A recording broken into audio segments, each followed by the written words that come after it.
YouTube? It's about that time. It's about that time.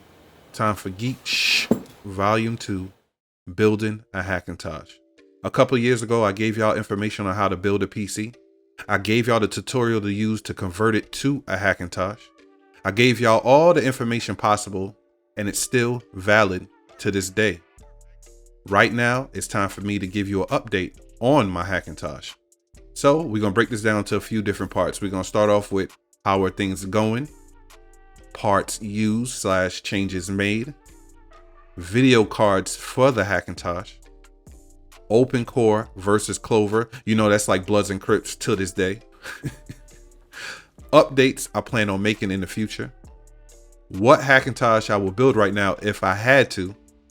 Also, would I even recommend building a Hackintosh in 2023? It's so much going on in the world of technology. What a time to be alive. Let's get straight to it.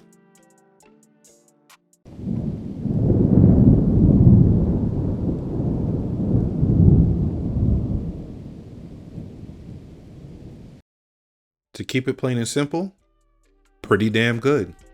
In the first video in this series, I told you about problems I had with the RC script conflicting with the NVRAM. But at the end of that video, I showed you how to install it without using the RC scripts.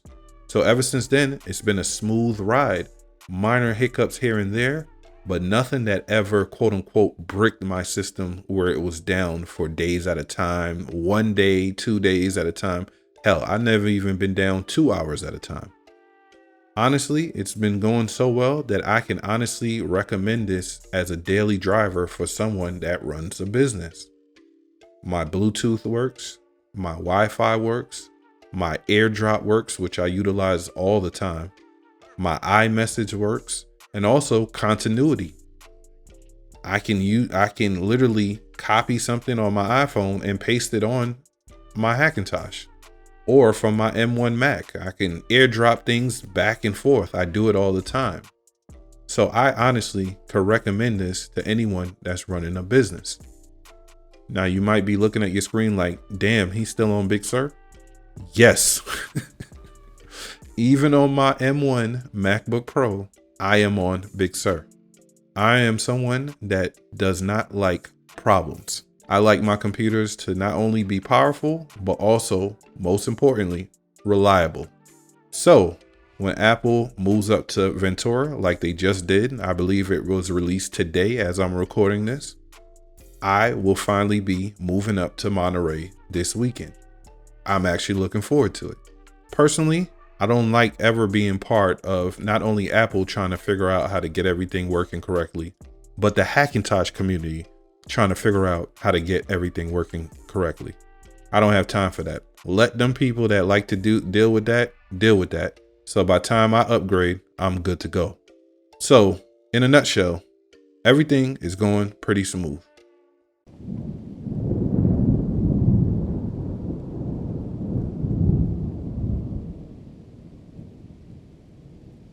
All right, so I ended volume 1 of this series with the GIGABYTE Z390 Gaming X motherboard. I had the i9-9900K cooled by the Scythe Ninja 5.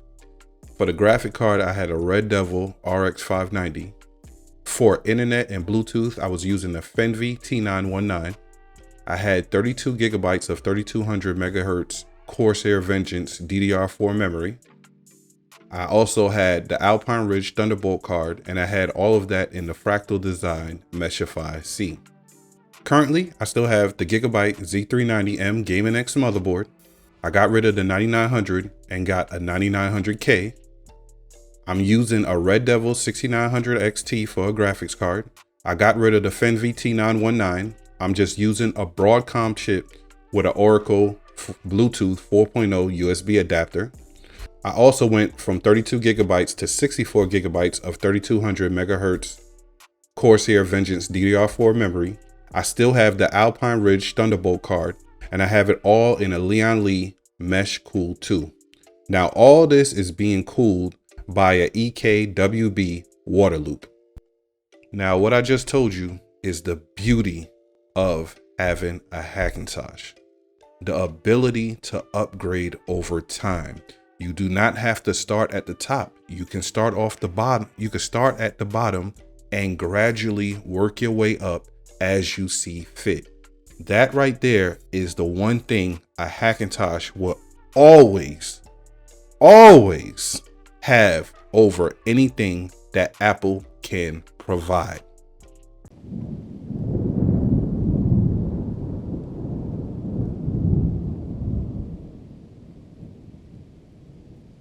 All right, so I started out with the RX 590 and then I upgraded to the 5700 XT, which was definitely a boost in performance coming from that RX 590. But I was still on the hunt for that golden card, which everyone knows at the time was the Radeon 7. So eventually out of nowhere, my local micro center get a power color Radeon 7. It was an instant boost in performance for me. I could scrub through the timeline in Premiere Pro without any issues at all. It felt like butter when I was editing. So after a few months, I see that the used market value for this card shoots through the roof. So eventually I sold it for a little over $2,000, which was 4 times what I paid for it. I had to do it. Luckily though, I was able to get a 5700 XT from my local micro center the next day. It was the only one they had. But using that card after the Radeon 7 was just the worst experience ever, man. Editing in Premiere Pro was a serious downgrade. So much so that I stopped editing altogether. But luckily, after a few weeks, Apple implemented the Big Navi drivers into Big Sur. Thank God, it was 11.4 they put it in there. So I hurried up and I went and got the 6800 XT Red Devil. And boy, did I love it. I instantly saw the power of the card in Premiere Pro.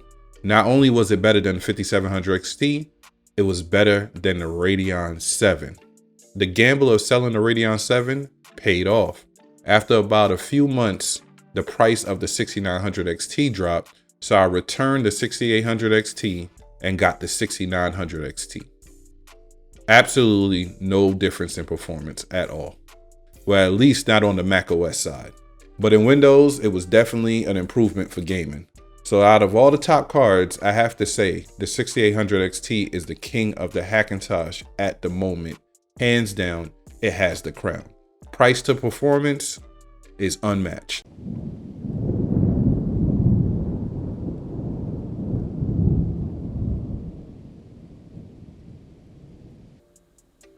Okay, so Clover versus Open Core. It's Bloods and Crips on that. This is all out warfare when it comes to this stuff. You know, everybody knows I'm Clover gang. It is all out warfare. If you ever see anyone post anything about Clover on Reddit, on the Hackintosh groups on Reddit or Facebook, you are dragged. These people are jumping you. They are trying to bully you for your choice in Hackintoshing. It's the craziest thing in the world, man. It's just a wild experience. So anyway, the Clover versus Open Core situation, I really don't see the point in updating to Open Core. When I first started Clover, when I first did my Hackintosh in the end of 2019 going into 2020, Open Core was just starting. It was on its infant stages. And a lot of people started using it and benefiting from it. It was really the AMD people that was making Ryzen Toshes. They were the first ones that was benefiting from Open Core first. Clover, I was already using Clover. I had no issues with Clover. To this day, I don't have no issues with Clover. But one of the times that I actually came close to like kind of breaking my system was when I was upgrading from, I believe, Clover 5137 bootloader to 5139. They did a lot of changes in Clover. And the reason why they did these changes, I found out, was the people that make the drivers and the keks that we use to operate our Hackintosh, they stopped testing it on Clover. They only tested on Open Core. So what was Clover going to do? They weren't just going to sit back and let their bootloader die out. They end up implementing a lot of the source code from Open Core into Clover. So now you kind of got like a hybrid Clover, or whatever the case might be. And personally, I'm not mad at them for it, because at the end of the day, you're not just going to let your product die off. You have to be you have to be aggressive if you want your product to stay alive. You have to do certain things. So a lot of people talk a lot of flack about Clover. Personally, I'm still using Clover. I'm not getting rid of it. I don't care how much nonsense they talk about in those Reddit posts. It is just annoying. Sometimes I really just post on Reddit and say, hey, I did I did my upgrade to the latest Clover bootloader, just to hear the hate that comes. I remember one time I did one. It was so bad that the moderator had to delete some of the comments. Like those, what is wrong with you? Who uses Clover? Are you out of your mind? What type of idiot are you? Look at your wallpaper. It's just disgusting. Who uses that? Bruh, these open core people, they are jumping us. They want us bad. I don't understand why people have a problem with me for wanting to use Clover. I don't understand it. And no one can give me a reason to switch to open core at all. I don't care what none of them say. Bluetooth works. Wi-Fi works.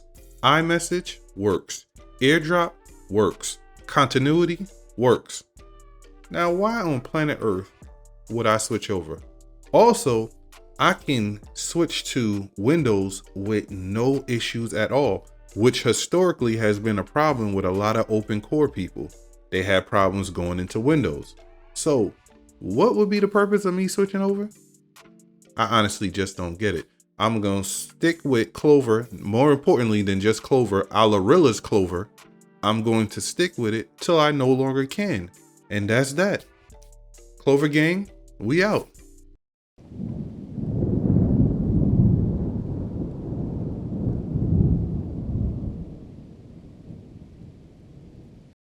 Now, as far as updating my CPU, motherboard, etc., I know I'm not doing that this year. Maybe next year, but I seriously doubt that. I think I can get through the next 3 years with the same setup I have. I think it's powerful enough. Now, what I do have is a 6900 XT. Now, my 6900 XT has extremely bad coil whine, which is more than enough reason to bring it back to Micro Center. So I could bring it back to Micro Center and get store credit of about $750. Now I could use that store credit towards one of my next two options. Option one will be get a M2 Mac Mini and just turn the computer I have right now into maybe a little small form factor computer that I just use to game on. Now, option two is to take the $750 and put it towards the 7900 XT. Now, the second option gets a little tricky when you're a Hackintosher, because one, we have to wait on AMD to release it. Two, we have to wait for Apple to put in the drivers. Now, if you remember what happened with the 6000 series and Big Sur, Apple didn't put those drivers in until 11.4. Clearly, it is not a priority for them. Not only that, they have no obligation to us to even implement the drivers into the operating system. They could sit back and say, hey, you know what? If you want 24 GPU cores, you're going to have to buy our Mac Studio or buy one of our MacBooks or one of our new M2 Mac Minis if we ever decide to release it. They have no obligation to us at all. Also, I love the Red Devil versions of the AMD cards.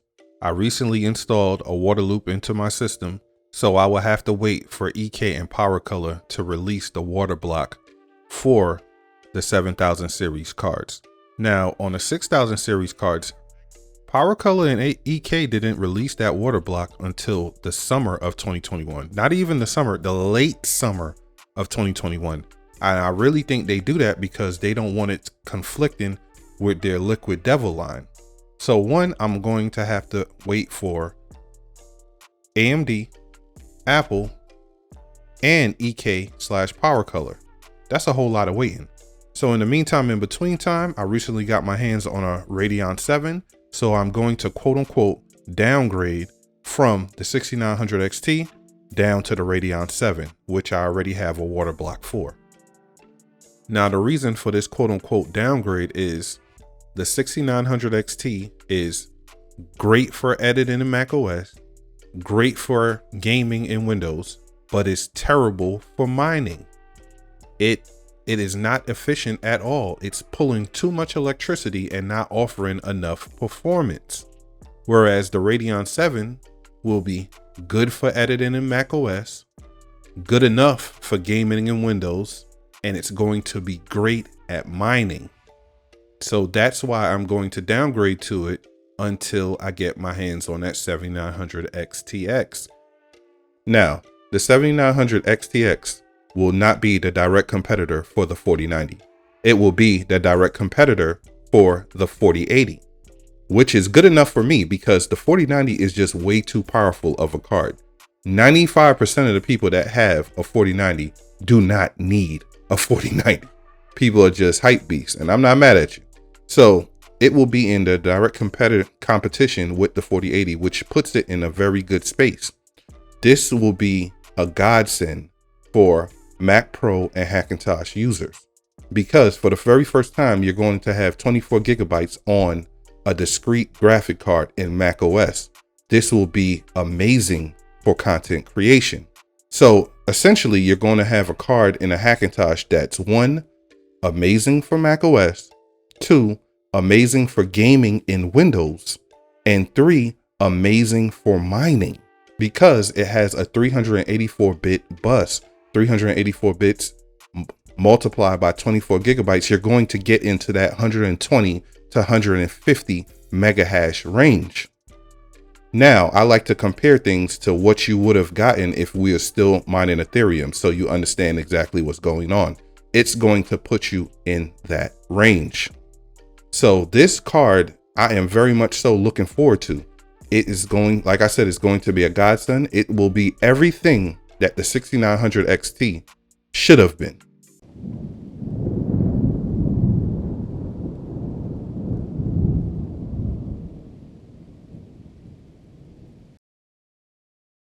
All right, so first and foremost, I just want to start this segment off by saying I will not build a Hackintosh at this present moment, because Intel changes the socket every 3 years. So right now we're on the second year of the LGA 1700 socket, which means next year they'll be changing the socket again.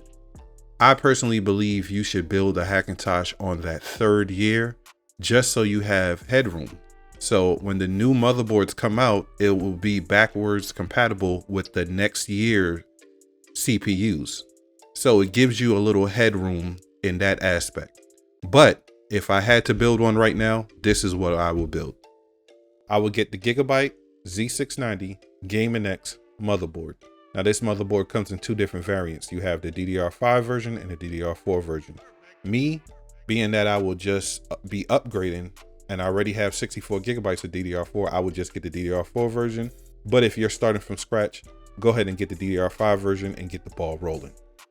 As far as the CPU is concerned, I will go with an i7-13700KF rather than the K, because in a Hackintosh, you can no longer use the K version, your integrated graphics of a CPU to get hardware acceleration. You got to rely on your GPU in the Hackintoshes now. So if you can save more money by getting the KF, just go with the KF. Or I think if you can get a 12900 around at a cheaper price, just go with that one. So it's between those two.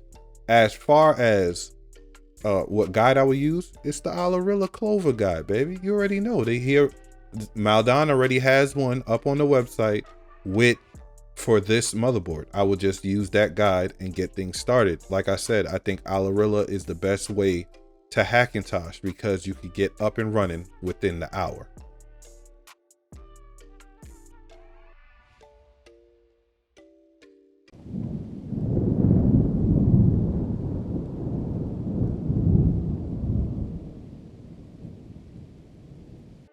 To keep it plain and simple, no. Hell no.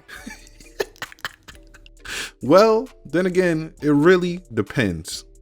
First, we have to start off by talking about Steve Jobs. God bless the dead.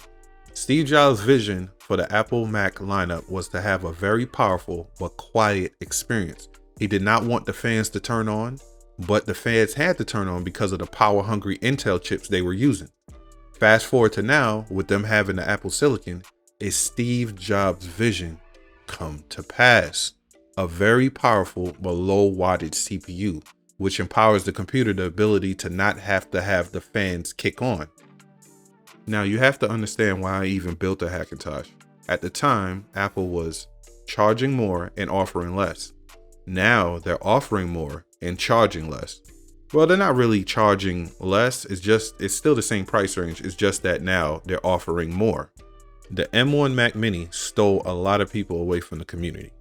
The Mac Studio took a lot of people, but I don't really think it took that much people because at the end of the day, it's out of a lot of people price range.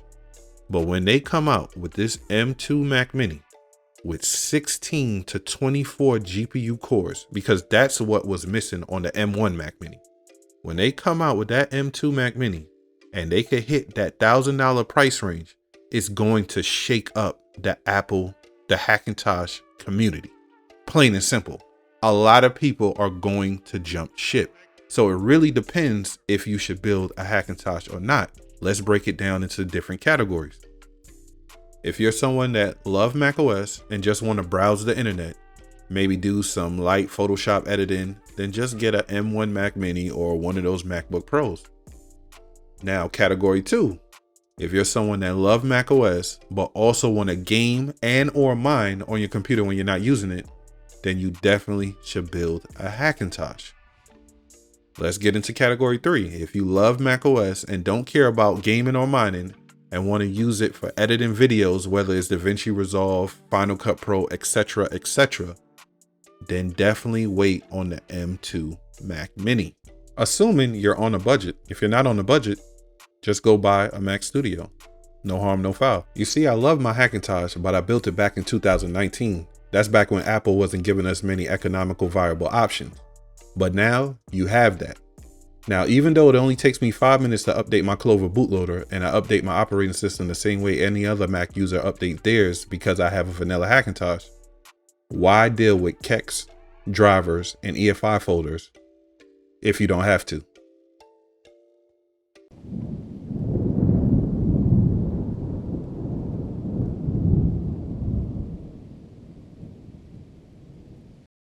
So will the Hackintosh die? Yes, but also maybe not.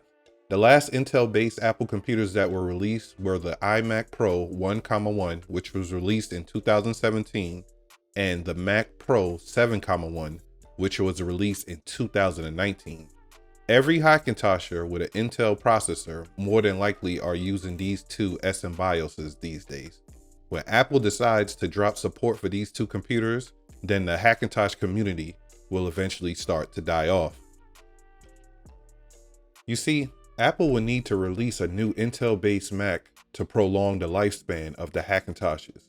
But honestly, there's no incentive for them to even do so. Now, Tim Cook stated that they will support the Intel-based Macs for years to come, but that's a very vague statement. I honestly would expect support to last for Intel Macs for the next 5 to maybe 10 years, with odds being closer to 5. New Hackintoshes or upgraded Hackintoshes will utilize the iMac Pro 1,1 or the Mac Pro 7,1 architecture for the foreseeable future.